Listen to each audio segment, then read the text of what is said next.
My in-laws walked through my gifted home like they owned it. My husband demanded I share the deed with his family. I smiled calmly, then stood up and spoke words that shocked them all. My name is Sidonia, and I am 34 years old. I am standing in the living room of the house my grandmother left me, the same house where I learned what family truly means and what it does not. I never imagined this place would become the battlefield where I finally saw the truth about the people I trusted most. Some things are more valuable than real estate. Self-respect is one of them. Before I begin this story, let me know in the comments where you are watching from today. If stories about standing up for yourself resonate with you, please hit that like button and subscribe to this channel. You will not want to miss what happens next because what my husband and his family demanded from me that night changed everything. I grew up in a small town in Ohio, the kind of place where everyone knows your name and your business. My family was middle class, nothing fancy, just enough to get by. My parents divorced when I was 8 years old, and that moment split my childhood into two very different chapters. My mother had to work 2 jobs just to keep us afloat, which meant she was rarely home during the hours when a child needs her mother most. That is where my grandmother Eleanor came in. She became my anchor, my safe harbor in a world that suddenly felt unstable and frightening. Every day after school, I would walk the 3 blocks to her house, my backpack bouncing against my shoulders, as I hurried toward the one place where I always felt welcome.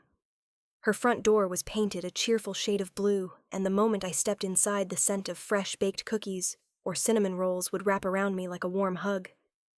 Grandma Eleanor had a way of making ordinary moments feel special. She taught me how to knead bread dough until it was smooth and elastic. She showed me how to plant tomatoes in her garden, explaining that the secret was to bury them deep so they would grow strong roots. On rainy afternoons, we would sit together in her sunroom, classical music playing softly from her old radio, while she taught me to play cards or work on jigsaw puzzles. But more than cooking or gardening or games, my grandmother taught me something far more valuable. She taught me about my own worth. She had a saying that she repeated so often it became engraved in my heart. Sidonia, she would tell me, her weathered hands holding mine, you do not need anyone's permission to be happy. You decide that for yourself. At the time, I did not fully understand what she meant.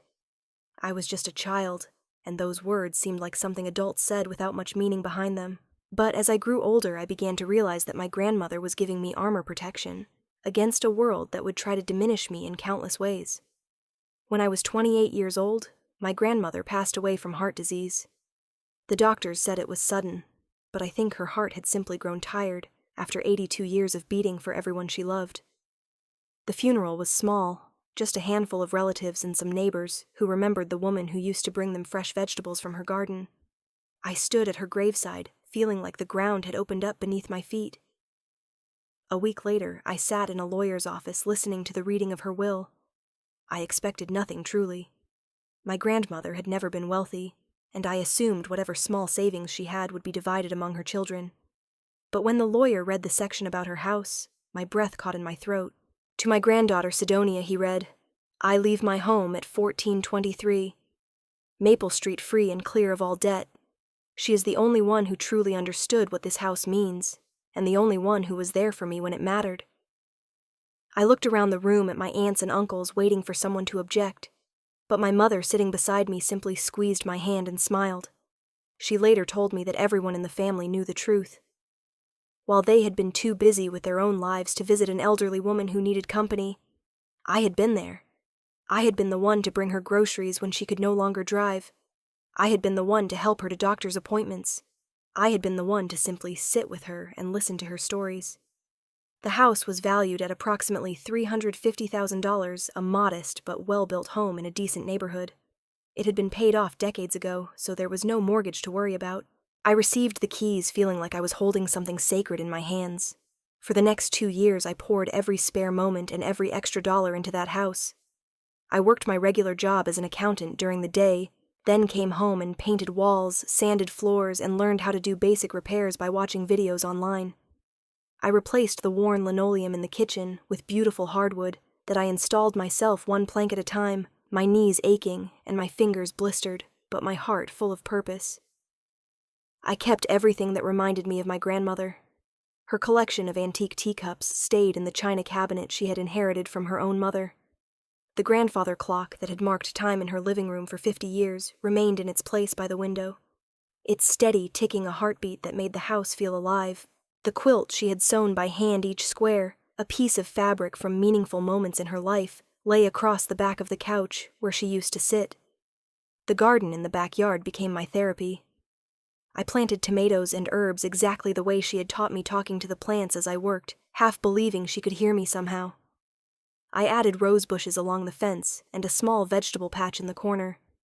Neighbors walking by would stop to compliment the flowers, and I would beam with pride knowing that I was carrying on her legacy. By the time I was 30, the house was transformed. It was still her house in its bones, but it had my fingerprints all over it. It was the only place in the world where I felt completely myself. That was the year I met Derek. He was at a local fair selling handmade wooden furniture from a booth near the entrance. I was drawn to a beautiful oak coffee table, and when I asked about the price, he smiled at me in a way that made my stomach flip. He was 33 tall and broad-shouldered, with calloused hands that spoke of honest work. He told me he worked in construction building houses during the week and crafting furniture on weekends. When I mentioned that I had renovated my grandmother's house by myself, his eyes lit up with what I thought was genuine admiration. He said he had never met a woman who could install her own hardwood floors. He called me independent and strong, and unlike anyone he had ever dated. Those words wrapped around my heart like ribbons on a gift. We dated for a year, and during that time, Derek was everything I had hoped for in a partner. He remembered the little things like how I took my coffee and which flowers were my favorites. He came over to help with projects around the house without being asked, and he never complained about getting his hands dirty. When he proposed on a cool autumn evening in my grandmother's garden, I said yes, without hesitation. I invited him to move into the house after the wedding, and he agreed immediately. Looking back now, I understand why he was so eager. But at the time, I only saw a man who wanted to build a life with me in a place that meant the world to me. I had no idea what was coming. Our wedding took place in the backyard of my house beneath the oak tree that my grandmother had planted 40 years earlier. It was a simple ceremony, no fancy venue or expensive decorations. I wore a dress I had found at a vintage shop, and we served food that my mother and I had prepared together. The whole event cost less than $3,000, but it felt more meaningful than any lavish wedding could have been. Derek's family came from a city about 4 hours away. His parents, Richard and Donna, arrived the day before the ceremony, along with his younger sister Heather and his brother Kyle. They were polite enough during introductions, but something about Donna's handshake felt limp and dismissive, like touching me was an obligation rather than a greeting. During the reception, I overheard a conversation that I should have paid more attention to. I was walking toward the drink table when I heard Donna's voice coming from behind a cluster of guests. "This house belongs to your wife," she was saying to Derek. "It is nice. Seems like a waste for just 2 people to live here." Derek mumbled something I could not hear, and Donna continued, "You should talk to her about adding you to the deed. You are her husband now. What is hers should be yours too." I stopped walking, my heart beating a little faster, but then Derek laughed and said something about letting them enjoy the wedding first, and I convinced myself I had misheard or misunderstood. Donna was just being a typical mother looking out for her son. It did not mean anything. The first few months of our marriage were peaceful enough. Derek moved his belongings into the house, and we settled into a routine. He contributed to the monthly bills, and I handled the finances since my accounting background made it easier. We divided household chores reasonably well, and on the surface we looked like a happy newlywed couple. But beneath that surface, small cracks began to appear. The first sign came about 2 months after the wedding. We were eating dinner when Derek casually asked about the paperwork for the house. "Just curious," he said, twirling spaghetti around his fork. "Whose name is on the deed, mine?" I replied. The house was left to me in my grandmother's will. It was a gift given before we met.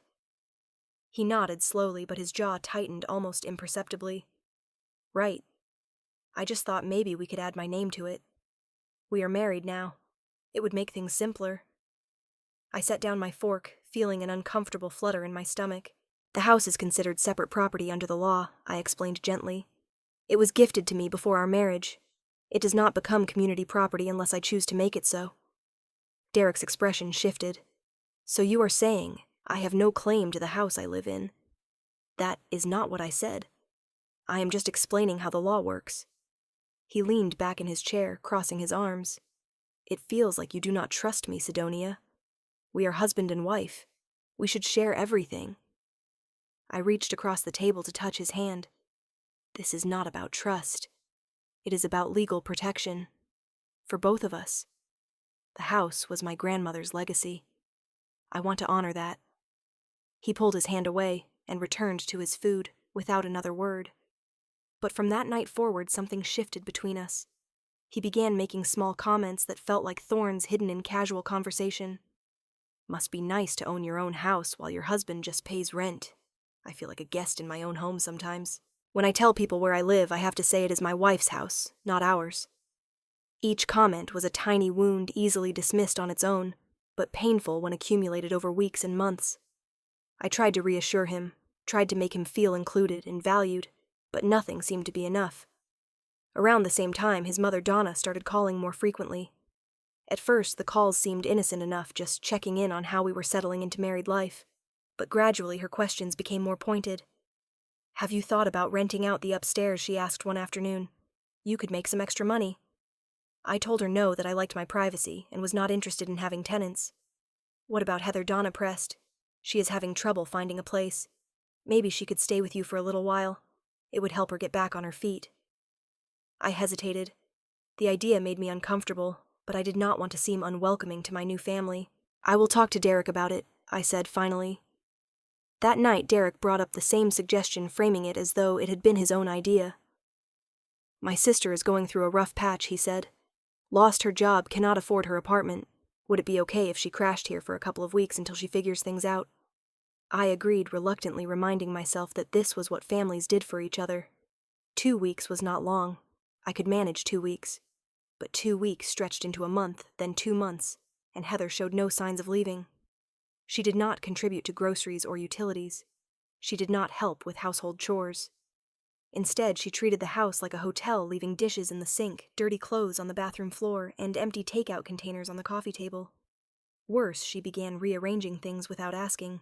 One day I came home to find that she had moved the antique teacups from my grandmother's china cabinet to a box in the garage, replacing them with her own collection of shot glasses. "Why would you touch those?" I demanded, my voice shaking with anger. "Those belonged to my grandmother." Heather shrugged, not even looking up from her phone. "They looked old and dusty. I thought you would want something nicer on display." When I complained to Derek, expecting him to support me, his response felt like a slap. "She is just trying to help," he said. "Can you cut her some slack? She is going through a hard time." "She moved my grandmother's things without permission," I protested. "This is my house." Derek's eyes flashed with something I had never seen before. "There it is again. Your house. Never our house. Always yours." I stood there speechless as he walked away, leaving me to wonder when my husband had become a stranger. Heather's presence was only the beginning. Once the door had been opened to Derek's family, it seemed impossible to close it again. His parents, Richard and Donna, began showing up every other weekend, often without any warning. I would come home from grocery shopping to find them sitting in my living room helping themselves to coffee from my kitchen. Donna would have rearranged the throw pillows on the couch or moved the magazines to different places. Small changes, but each one felt like a tiny invasion. Richard took to walking through the house with a measuring tape as though he were assessing a property he intended to purchase. I found him in the spare bedroom one Saturday, measuring the dimensions of the closet. "What are you doing?" I asked, standing in the doorway with my arms crossed. "Just seeing what potential this place has," he replied casually. "You could knock out this wall and expand the room by another 8 feet. I know a contractor who could do it cheap." "I do not want to knock out any walls," I said firmly. "I like the house exactly as it is." Richard chuckled in a condescending way that made my skin crawl. "You young people. No vision. This house could be worth double if you made some improvements." I walked away before I said something I would regret. But the next day I found a business card from his contractor friend sitting on my kitchen counter as though my objection had meant nothing. Donna was equally intrusive, though, in different ways. She treated my kitchen like her personal domain, criticizing everything from the brand of olive oil I used to the way I organized my spice cabinet. "This is all wrong," she announced one afternoon, pulling jars from the shelf and rearranging them. "You should group them by cuisine, not alphabetically." "Let me fix this for you." "I prefer alphabetical order," I said through gritted teeth. "It helps me find things quickly." Donna waved her hand dismissively. Trust me, my way is better. I have been cooking for 40 years. She did not ask permission. She simply took over, and when I looked to Derek for support, he just shrugged and said his mother was trying to help. Kyle, Derek's younger brother, was perhaps the most blatant in his disrespect. He started coming over on weekday evenings ostensibly to watch sports with Derek, but he never brought anything with him, not beer, not snacks, not so much as a bag of chips. Instead, he raided my refrigerator, ate my leftovers, and left empty bottles and crumbs scattered across my living room. One night, I came home from work late to find two men I had never seen before, asleep on my grandmother's couch. The quilt she had sewn by hand was crumpled on the floor, and there was a suspicious stain on one of the cushions. Who are these people? I demanded when I found Kyle in the kitchen. Just some buddies, he said, not even bothering to look apologetic. They needed a place to crash. You brought strangers into my home without asking me, I said, my voice rising. They slept on my grandmother's couch and ruined her quilt. Kyle rolled his eyes. Relax. It is just a couch. We will clean it up. When I told Derek about the incident, his response made me want to scream. That is just Kyle, he said with a shrug. You know how he is. Do not make a big deal out of nothing. Nothing. There were strange men in our house while we were not here.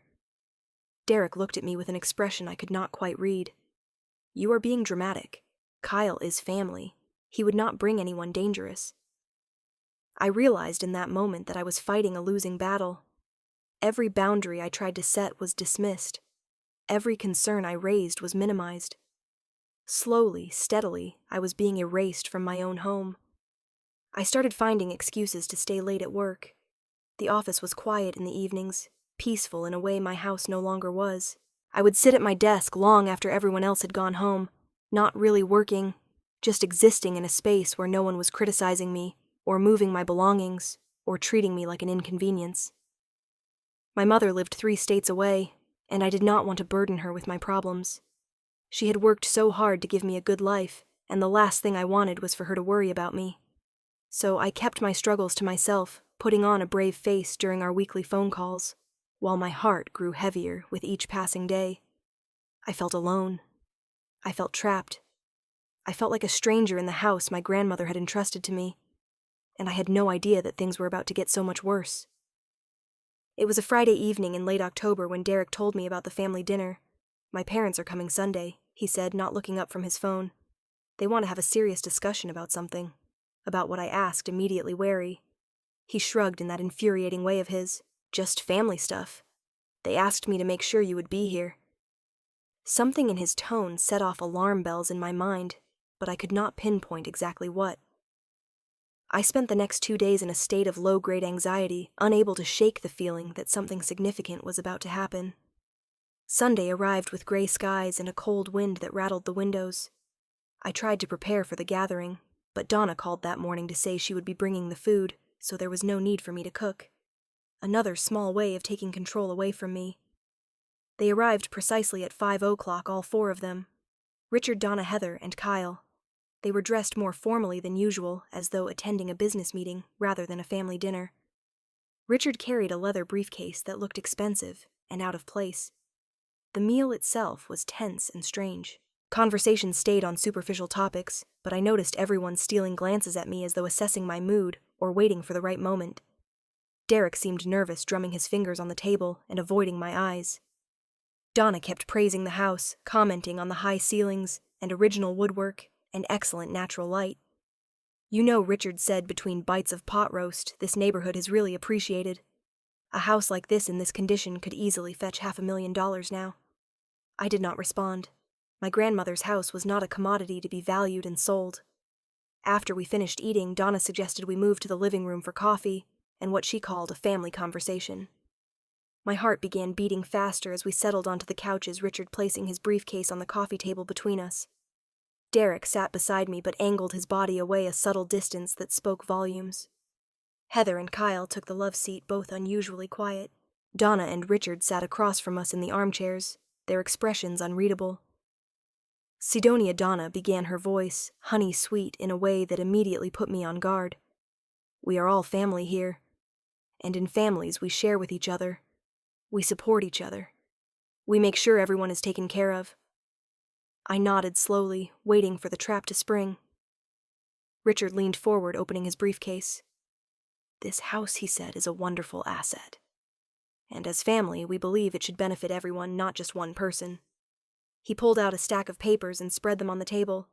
I could see legal terminology signature lines, official-looking stamps. We have prepared some documents, Richard continued. These would add all of our names to the deed. You, Derek, Donna, myself, Heather, and Kyle. Equal shares for everyone. That way this house becomes a true family property. The room tilted slightly. I blinked, certain I must have misheard. You want me to sign over my house, I said slowly to all of you. Not sign it over, Donna corrected with a patronizing smile. Share it.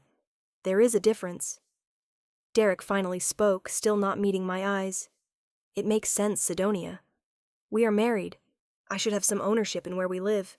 And my parents are getting older. They need security for their future.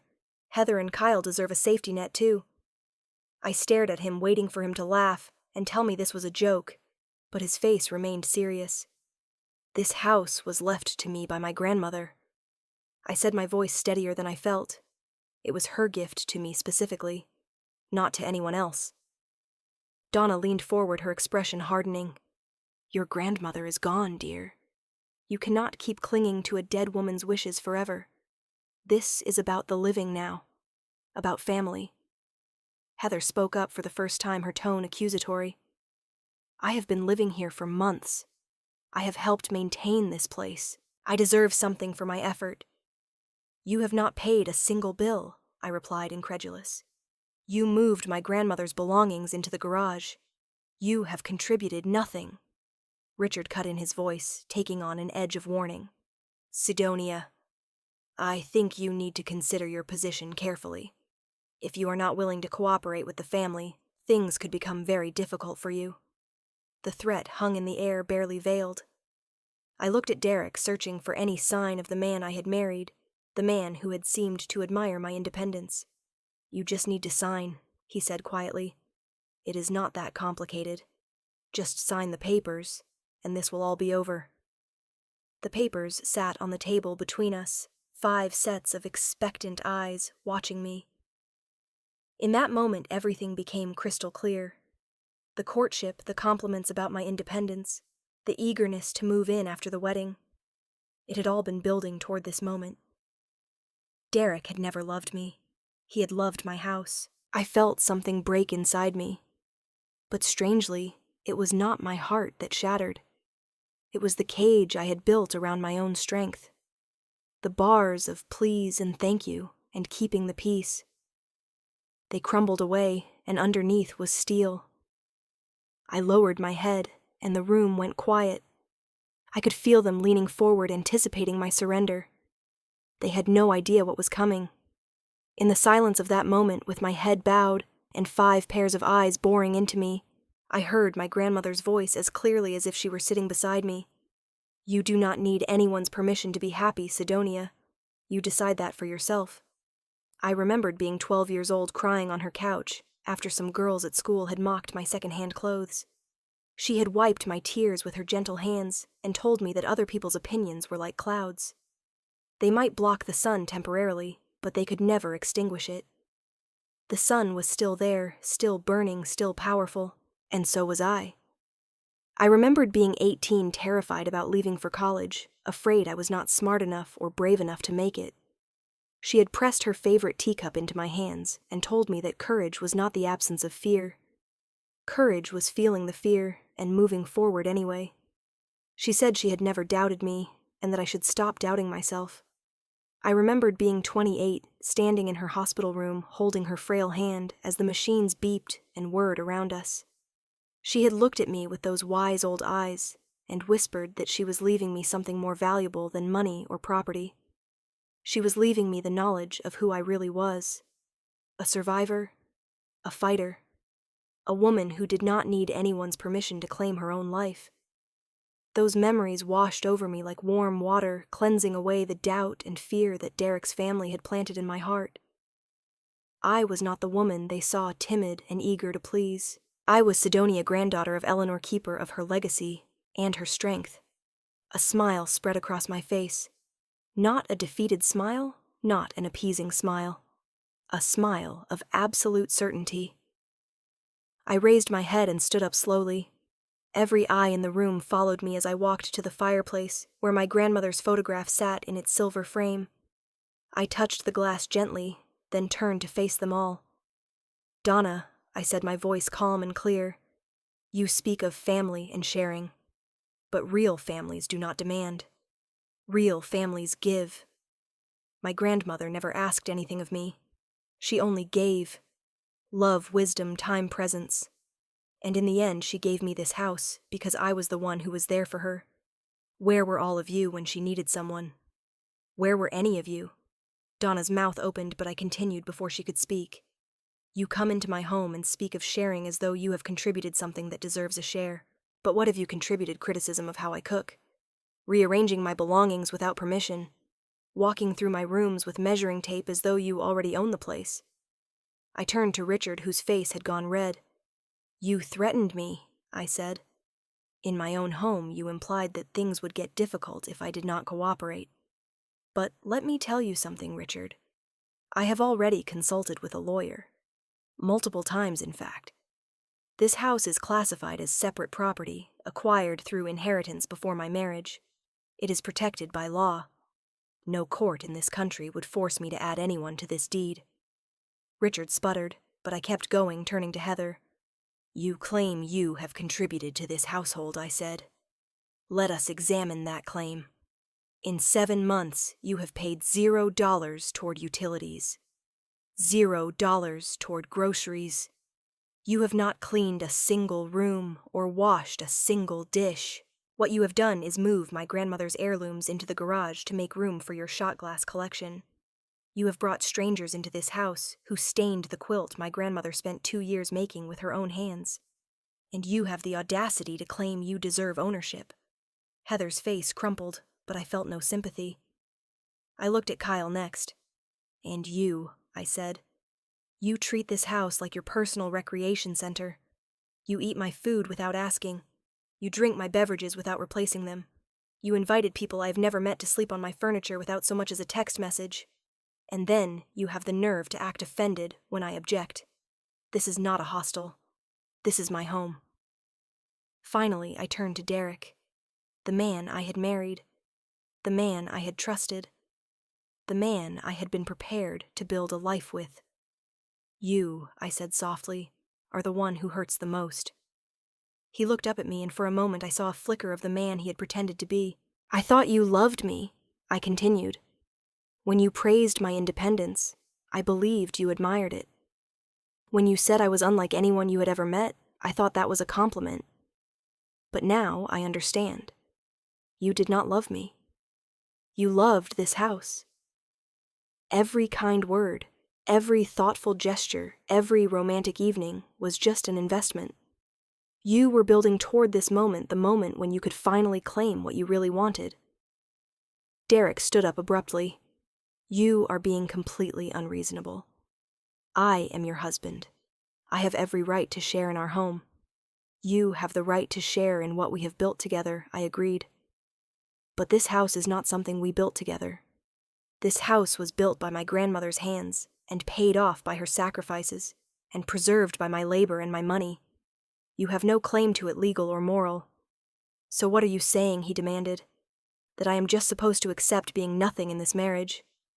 I looked at him steadily. "I am saying that all of you need to leave this house within 24 hours.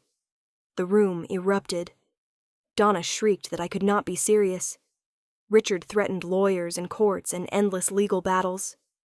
Heather burst into tears that looked more performative than genuine. Kyle cursed under his breath, but Derek just stared at me, his face cycling through shock anger, and finally, something that looked almost like respect. "You are making a mistake," he said quietly.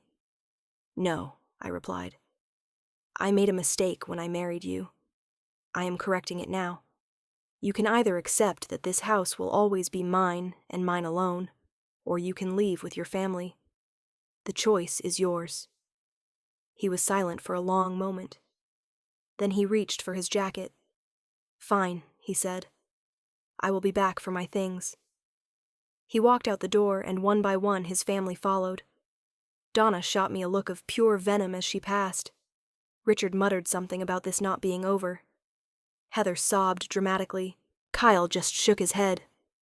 Then they were gone, and the door clicked shut behind them, and I was alone.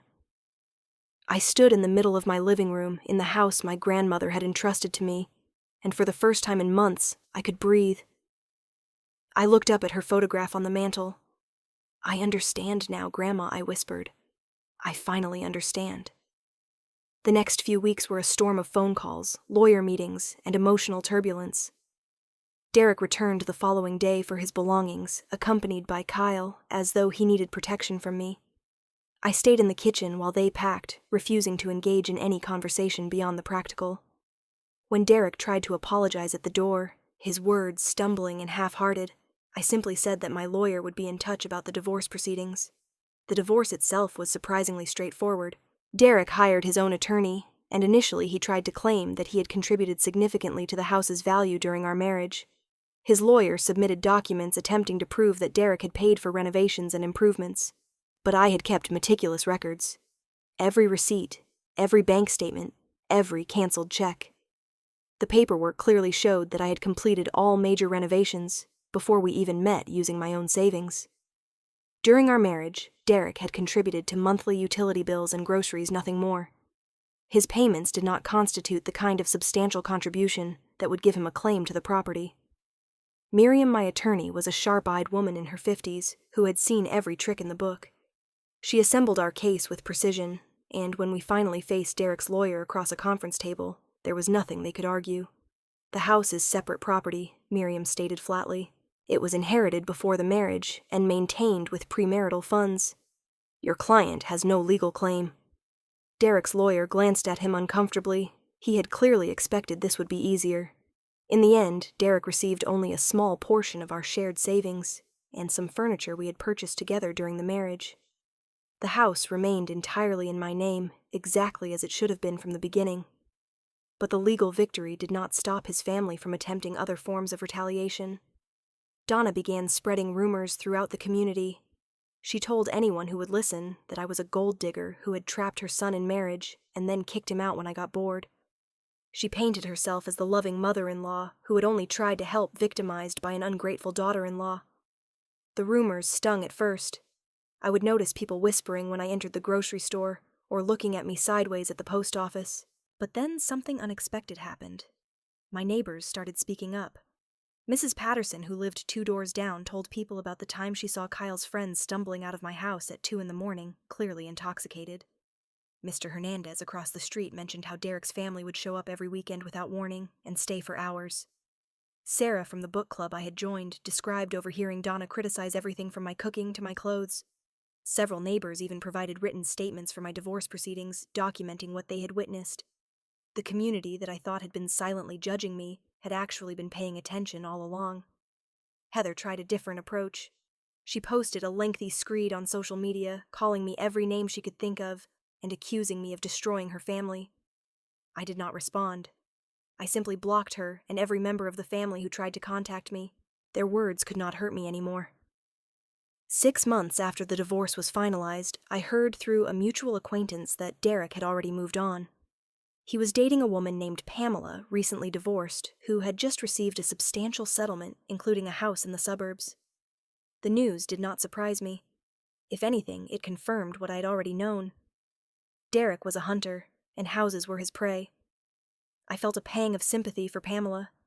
This woman I had never met, who was probably being showered with the same compliments and attention that had once made me feel so special.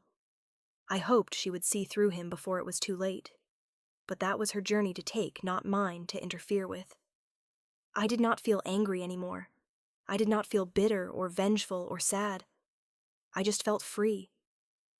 The first few months after the divorce were harder than I expected. I had won. I had kept my house, maintained my dignity, and escaped a marriage that would have slowly destroyed me. But victory did not come with instant happiness. It came with silence. Empty rooms. The echo of my own footsteps on hardwood floors that I used to dream about sharing with someone who loved me. I cried more than I care to admit. Some nights I would sit in my grandmother's old chair, the one she used to rock me in when I was small, and sob until my chest ached. I had believed in something, and that belief had been a lie. The grief was not for Derek, not really. It was for the future. I had imagined the partnership I had thought was possible. But slowly, gradually, the pain began to transform. I started spending more time in the garden. There is something healing about putting your hands in the dirt, nurturing something green and growing. I planted flowers my grandmother had loved, peonies and daisies and lavender that perfumed the air on warm evenings. I talked to the plants while I worked, telling them about my day, about my feelings about the woman who had taught me everything I knew about coaxing beauty from the earth. I reconnected with friends I had neglected during my marriage. I had not realized how much I had withdrawn until I started reaching out again. Coffee dates turned into dinner parties, turned into weekend trips. These women listened without judgment as I told them what had happened. They held me when I cried and made me laugh when I needed it most. My mother came to visit for a week that spring. She was older now, her hair more gray than brown, but her eyes still sparkled with the same warmth I remembered from childhood. We cooked together in my grandmother's kitchen, making the recipes that had been passed down through generations of women in our family. We sat on the back porch drinking wine and talking about everything and nothing. "I am proud of you," she said one evening as the sun set behind the oak trees. "You were strong when it mattered most. Your grandmother would be proud too." I started a small community garden club that summer. It began with just me and a few neighbors who had shown me kindness during the divorce. We met on Saturday mornings, shared cuttings and seeds, and talked about life while we weeded and watered. Word spread, and soon we had over 20 members. Teaching others what my grandmother had taught me became a form of healing I had not expected. When I showed a young mother how to stake tomato plants, or explained to a retired gentleman why his roses were not blooming, I felt my grandmother's presence beside me. Her knowledge lived on through me, and that felt like the truest way to honor her memory. I received a promotion at work that fall. My manager said I had shown exceptional focus and dedication over the past year, that my performance had improved dramatically. I did not tell her that work had become my refuge during the darkest days, but I accepted the raise and the new title with genuine gratitude. I was not the same woman who had said yes to Derek's proposal 3 years earlier. That woman had been looking for someone to complete her. This woman, the one who emerged from the wreckage of a failed marriage, understood something important. She was already complete. Anything else, any relationship or partnership or love, would be an addition, not a necessity. 1 year to the day after I signed my divorce papers, I stood in my grandmother's garden as the afternoon light painted everything gold. The tomatoes were heavy on their vines. The roses were in full bloom. Somewhere behind me, the grandfather clock chimed the hour, its steady ticking a heartbeat that had measured out my grandmother's life, and now measured mine. I thought about everything that had brought me to this moment. The little girl whose parents divorced, leaving her feeling unmoored. The teenager who found stability in an old woman's kitchen. The young woman who lost her anchor, but received an inheritance far more valuable than property. The bride who believed in a lie. The wife who was slowly erased from her own home. The woman who finally found her voice. I thought about Derek and his family, how they had tried to take everything from me, and ended up with nothing. I did not wish them ill. Anger requires energy, and I had better uses for mine. They were simply people who did not understand that some things cannot be taken, only given, and I had chosen to keep myself. I thought about my grandmother, how she had known exactly what she was doing when she left me this house. It was never just about the property. It was about teaching me one final time that I had the right to claim my own space in this world. She knew that lesson would take years to fully absorb. She trusted that I would learn it when I needed to. And I had. I am not looking for another relationship right now. Maybe someday when the time is right and the person is true. But I am not in any hurry. I have learned that loneliness is not the worst thing that can happen to you. The worst thing is being surrounded by people who make you feel invisible. I have my house. I have my garden. I have friends who show up when they say they will. I have work that challenges me. I have peace. That evening, as I walked through the rooms my grandmother once filled with love, I whispered a question into the empty air. "Did I do okay, Grandma?" The grandfather clock ticked steadily in response. A breeze stirred the curtains. And somewhere deep in my heart, I felt her answer. Yes, Sidonia. You did more than okay. You remembered who you are. I smiled and went to make myself a cup of tea in one of her antique cups, the one with the tiny roses painted on the rim, her favorite. If you are watching this and you have ever felt pressured to give up something that belongs to you, whether it is property boundaries, time, or self-respect, I want you to know that you have the right to say no. You do not owe anyone a piece of yourself just because they demand it. So here is my question for you. Have you ever had to stand up against people who were supposed to be on your side? How did you find the strength? Leave your answer in the comments. I read every single one, and your story might help someone else who is going through something similar. If this video touched your heart, please hit that like button so more people can find it. Subscribe to this channel if you want to hear more stories about ordinary people finding extraordinary courage. And share this video with someone who might need to hear that it is okay to protect what is yours. Thank you for spending this time with me today. May you always have the wisdom to know your worth and the courage to defend it. Until next time, take care of yourselves.